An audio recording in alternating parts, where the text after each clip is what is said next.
ഭൂഖണ്ഡങ്ങൾ ചലിക്കുമോ? അങ്ങനെ നിങ്ങൾ കേട്ടിട്ടുണ്ടോ? എന്നാൽ അങ്ങനെ ഭൂഖണ്ഡങ്ങൾ ചലിക്കുന്നു എന്ന് 1922 ആൽഫ്രഡ് വാഗ്നർ എന്ന ആർക്കിയോളജിസ്റ്റ് കണ്ടെത്തുകയുണ്ടായി. എന്നാൽ അന്ന് അതാരും വിശ്വസിച്ചില്ല. എന്നാൽ പിന്നീട് അതിന് വിശ്വസനീയമായ തെളിവ് ലഭിച്ചു. ഒന്നിച്ചു നിൽക്കുന്ന പല വൻകരകളുടെയും തീരരേഖകൾ ചേർത്ത് വച്ചപ്പോൾ ഇപ്പോൾ അകന്നു മാറി നിൽക്കുന്ന വൻകരകളെല്ലാം പണ്ട് ഒന്നിച്ചു കിടന്നിരുന്നതായി അദ്ദേഹത്തിന് മനസ്സിലായി. അദ്ദേഹം അതിന് പാൻജിയ എന്ന് പേരിട്ടു. ഈ പാൻജിയ പൊട്ടിപ്പിളർന്ന് ഗോണ്ട്വാന എന്നും ലോറേഷ്യ എന്നും പേരുള്ള 2 വൻകരകളായി. അപ്പോൾ ഗോണ്ട്വാനയിൽപ്പെട്ടതായിരുന്നു ഇന്ത്യ, ഓസ്ട്രേലിയ, ആഫ്രിക്ക എന്നീ രാജ്യങ്ങൾ. അപ്പോൾ ഇനി പറയാൻ പോകുന്ന കാര്യം, ഇത്രയും നാൾ നമ്മൾ മനസ്സിലാക്കിയത് 7 വൻകര മാത്രമേ ഉള്ളൂ എന്നാണ്. എന്നാൽ 8ാമത് ഒരു വൻകര കൂടി ഉണ്ടെന്ന് സ്ഥിരീകരിച്ചിരിക്കുന്നു. അതിൻ്റെ പേരാണ് സീലാൻഡിയ. ഇത്രയും നാൾ എവിടെയായിരുന്നു ഈ സീലാൻഡിയ? കുന്നുകൾ, താഴ്വരകൾ, സമതലങ്ങൾ എന്നർത്ഥം വരുന്ന ടെറിയു യമയു എന്നും ഇത് അറിയപ്പെടുന്നു. ന്യൂസിലൻഡിന് ചുറ്റും പസഫിക് സമുദ്രത്തിൽ ഇത് മുങ്ങിക്കിടക്കുന്നു. അനേക വർഷങ്ങൾക്ക് മുൻപ് ഇതിനെ കണ്ടെത്തിയെങ്കിലും അത് വൻകരയാണെന്ന് സ്ഥിരീകരിക്കപ്പെട്ടത് അടുത്തിടെയാണ്. അപ്പോൾ അങ്ങനെ ഈയിടെയാണിത് സ്ഥിരീകരിക്കപ്പെട്ടത്. അപ്പോൾ കോടിക്കണക്കിന് വർഷങ്ങൾക്ക് മുൻപ് എല്ലാ ഭൂഖണ്ഡങ്ങളും ചേർന്ന് ഒരു ഒറ്റ ഭൂഖണ്ഡമായിരുന്നു എന്ന് പറഞ്ഞല്ലോ. പാൻജിയ എന്ന് വിളിക്കപ്പെടുന്ന ഈ ഏക ഭൂഖണ്ഡം പിന്നീട് ഗോണ്ട്വാന, ലോറേഷ്യ എന്നിങ്ങനെ 2 വൻകരകളായി വേർപെട്ടു.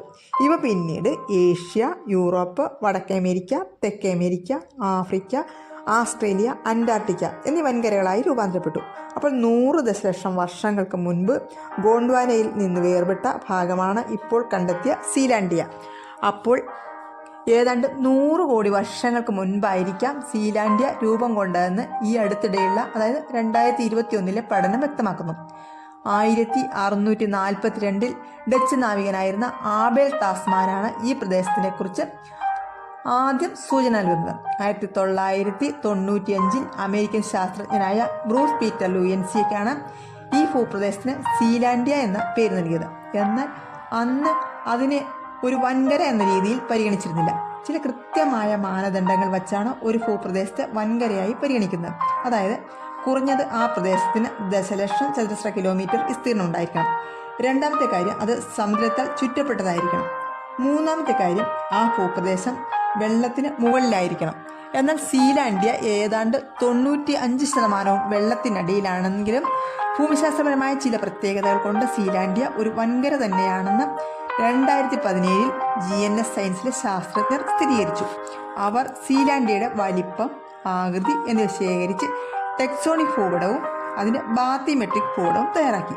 ഇതിൻ്റെ മാപ്പിംഗ് ഈ വർഷമാണ് പൂർത്തിയായത്. അപ്പോൾ സീലാൻഡിയയ്ക്ക് ഏകദേശം 5 ലക്ഷം മില്യൺ ചതുരശ്ര കിലോമീറ്റർ വിസ്തീർണമുണ്ടെന്ന് കണ്ടെത്തി. അതായത് ഓസ്ട്രേലിയയുടെ മൊത്ത വലിപ്പത്തിൻ്റെ പകുതിയോളം വരുന്നത്.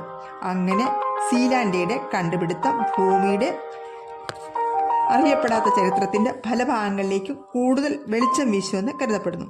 മനുഷ്യകുലം ഒന്നായിരുന്നു എന്ന് പറയുന്നത് പോലെ നമ്മുടെ ഭൂഖണ്ഡങ്ങളും ഒന്നായിരുന്നു എന്ന വസ്തുത കൗതുകകരമല്ലേ? അപ്പോൾ ഈ വീഡിയോ നിങ്ങൾക്ക് ഇഷ്ടപ്പെട്ടെങ്കിൽ ലൈക്ക് ചെയ്യുക, സബ്സ്ക്രൈബ് ചെയ്യുക, ഷെയർ ചെയ്യുക. വീണ്ടും വ്യത്യസ്തമായ ഒരു വിഷയവുമായി വരുന്നതാണ്. നന്ദി, നമസ്കാരം.